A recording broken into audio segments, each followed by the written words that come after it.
Also 7:30 p.m. This one on NBC and Peacock. We will be in Happy Valley for a top 20 showdown now. Number 19 Yeah. Illinois, number 9 Penn State.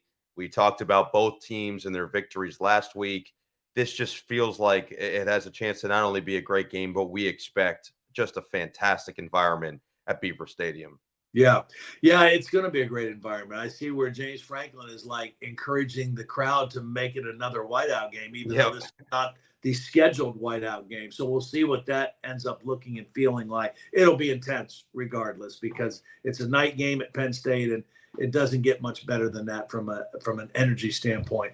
You know, I can just remember last year when Iowa went in there to play. It was the whiteout game. It was a night game, and they fell flat. And Penn State beat them 30-0. And it's such an intense environment for a visiting team and a visiting quarterback.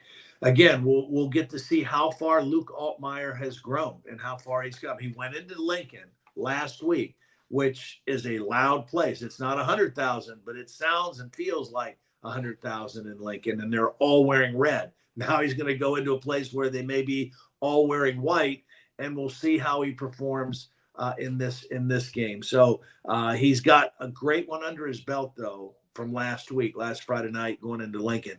It's interesting. Last year when they played these two in Champaign, I thought Illinois was going to give them a good game last year. I can remember thinking that was a scary game for Penn State. It was their first road game. They're going to Champaign. Brett Bielema's team always seems to play pretty physical, pretty tough for Penn State.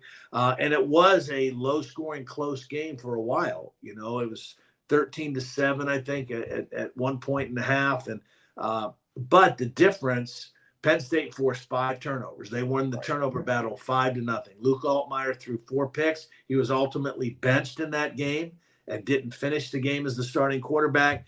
And so I'm sure there's a lot in his mind and in his heart of wanting to come out and redeem himself and just show that he's a different player this year than he was at that point last year or other points last year. And I think he is. So far, he's playing like a completely different quarterback. And so I think it's going to be really fun to watch. You know, Drew Aller last year, just okay. You know, he was 16 for 33, just a little over 50%, 200 yards, no touchdown passes, but no interceptions. And that was the good thing and probably the difference in the game.